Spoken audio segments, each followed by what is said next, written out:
Now it is my distinct pleasure to introduce again Ms. Gwen Ifill, who will give the 2010 Commencement Address. As you have all just heard, Gwen is a respected journalist and author who has had a profound effect on the nation's news industry and political landscape, and we are so honored to have her with us today at St. Norbert College.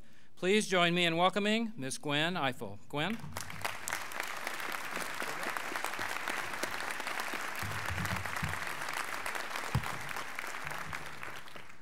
Hello, fellow alums. I think I beat you to the finish line, but still. Thank you, President Kunkel, and thank you, Green Knights, class of 2010, for inviting me to be here with you and share just a piece of your day today. I am told that the Norbertines all prayed for sunshine and that each of them takes credit for today. So I'll go with that. Now, I have to confess that often when I'm asked to go anywhere to speak anymore, I always fear that people have actually confused me with my alter ego, Queen Latifah. Ever since Saturday Night Live immortalized me in their spoof of the vice presidential debate, I get a lot cooler invitations to things. So I count this among them. I've known Tom Kunkel for a long time, so I'm persuaded he actually invited me here for a very vital reason, to give me a chance to get out of Washington, for which I thank him. And also to get the chance to know this wonderful college community in the spring, not the winter. I'm really very pleased to be here at St. Norbert's today. It's kind of like being invited into someone's home for Thanksgiving. It's warm, really warm. It's cozy, and they've been feeding me very well. And they treat you like family. My task here today is to leave you with something good to think about. Father Andrew Cribben gave a little prayer before breakfast this morning, and he made an interesting point. He said that commencements are about beginnings, endings, and continuings. And that happens to be the very thing I want to leave with you here today. A few days ago, before I came, I was chatting with a reporter from the Green Bay newspaper, and he asked me a couple things. He asked me, why are you coming? And I said, because I was asked. Thank you very much. Then he asked me what I plan to say to you today. Now, I have to be honest, I told him I had absolutely no idea. Because what I consider a good thing to talk about on a Thursday might seem outdated by a Sunday, because I'm fortunate enough to live a life where things change every day and where I learn something new every day. Then I had my aha moment. I realized that's exactly the message I was going to come here to give to you, to nervous college graduates on the day that you're about to launch yourselves into the world. I've talked with a few of you, and I know that there are some misgivings about what happens next. But I'm here to tell you what happens next is the best part. Many of you are trying to figure that out, where you'll be this time next year, whether your parents really meant it when they said you cannot come back home. You can go anywhere, but not here. So I'm here to tell you to give yourselves a break. I love commencements. I love the celebration of one ending and another beginning, and of course another continuing. I love that everyone's in a good mood. I love that parents are happy because they're writing the last check. They hope. I hope that students are happy. I'm happy that students are happy because they're finishing their last exam. And the faculty may be kind of sad to see you go, but really mostly relieved. And here's what I've discovered along the way. Where you go is ultimately not as important as what you seek to find along the way. My experiences as a journalist have taken me places and allowed me to see something new almost every single day. And I'm not confused about how blessed and fortunate I am to have that opportunity. It's shown me that bad things we experience may slow us down, but they should not stand in the way of allowing us to savor the good things that happen in the present. Like 70-degree days in De Pere, when all the people you love and who love you gather to celebrate you and your achievement. The key once you leave this place is not to let your learning end, and to let everything you see and experience influence whatever the next step may be. A few years ago, I had the opportunity to travel to Africa. We went to South Africa, to Angola, to Zambia. I looked into the faces of young mothers and their children, many of them suffering from full-blown AIDS or coping with the dread of HIV-positive status in countries where the life expectancy rates often don't surpass the 50s. I witnessed on this reporting trip the lives of people whose lives are defined by limitation. But that's not where you are. You're at a rare juncture in your lives at the other end of that expectations and that limitation curve, where all ahead of you is instead possibility, where the only limits you face are the ones of your own making. I'm not here to lecture you about any of this today. I know full well that this is your day, and I am probably the last thing standing between you and a really good party. And if I've learned anything about commencement speeches, it's that no one ever says they're too short.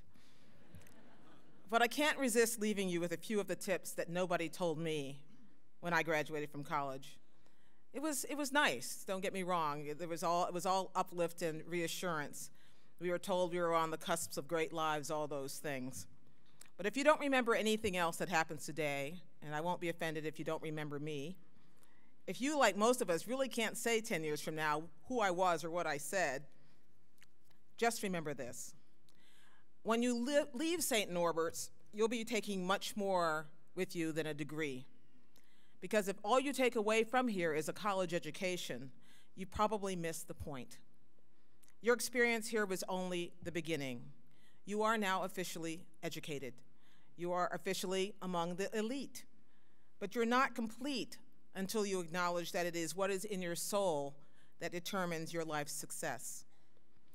You leave at a time when the world is uncertain, when the economy is shaky, and so many Americans feel ignored, undervalued, and in many cases, just plain angry and cranky. But I urge you to take a path away from the anger and toward shared human experience, the kind that chooses action rather than apathy, where you confront the challenges that get right in your face. This is tough. The world can sometimes seem like an odd collection of contradiction, distractions, conflicts that breed hunger and war and malevolence. But my job here today is not to tell you about what you should fear. You can figure that out on your own. My job is to remind you of the great options you have, of what a joy it can be to live in a vibrant democracy where anyone who is optimistic, hardworking, and informed enough can change and save the world we live in. When you think about it, it's kind of amazing how much of it is really up to you. Because as I see it, there are only about 4 or 5 keys to a good life, but you have to know how to use them to open the doors you need. One of them is this: you have to define your own mission. With or without a college degree in hand, we're all here for a reason. It may be to change the world just around us. It may be to change the world in our hometowns. It may be to change the world for our families.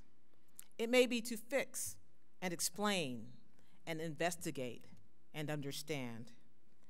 It may be to be a bridge among our many diverse communities. It may be to educate, like the professors and administrators you'll be leaving here today. But whatever you settle on, treat it as a mission, a life's work, something you are called to do. A responsibility, if you will, to care about more than just yourself, to affect the lives of those around you. Nobody can define that for you but you. Second key is to ignore the boundaries and embrace the choices. You are on the cusp of great lives. You can choose to build strong families, raising or helping to raise children, supporting siblings, paying your parents back. And I'm not talking about money here, people. Paying them back by honoring them and your grandparents. You can choose to leave the world a better place than you found it, and you can choose to see new things every day instead of allowing yourself to become defined and confined by the things you can't.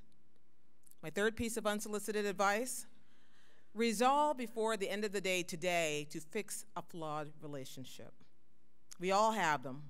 Someone you're not currently speaking to, some relative who's been getting on your nerves, some friend you didn't say goodbye to, some professor you had a disagreement with, some acquaintance who never believed in you, never believed you to even get to where you are today.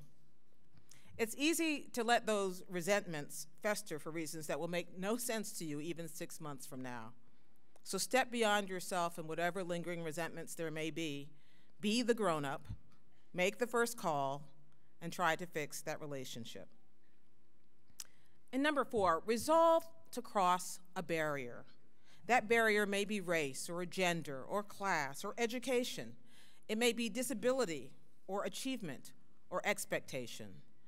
But use what you now know about potential, the potential of rebuilt bridges and healing words, to create new relationships where none existed before.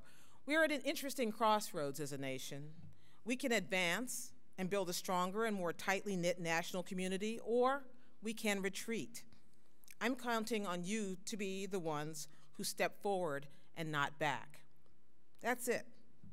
I'm only asking you to change the world. But we're so sure of you. We're so sure that you can and will rise to the challenge. We are so sure that you, with your Norbertine education, will make honorable choices. We are so sure that you will take the correct lessons from our national debates about war and peace and politics and policy and terrorism and trial. We are so sure that you will take what you have been taught here and know how to apply those learned lessons well. If you've learned all that, if you understand that your learning does not end today, that it only begins and grows and continues, you will make us all proud with no effort whatsoever. Actually, scratch that, you already have. Families, faculty, graduates, thank you for including me in the class of 2010. You give me the chance to keep learning as well. And congratulations to you all. Thank you.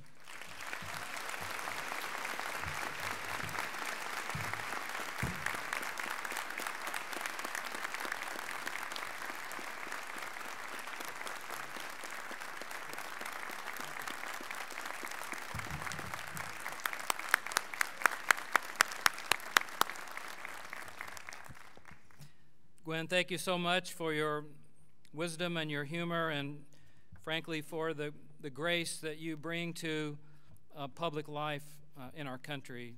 All much appreciated.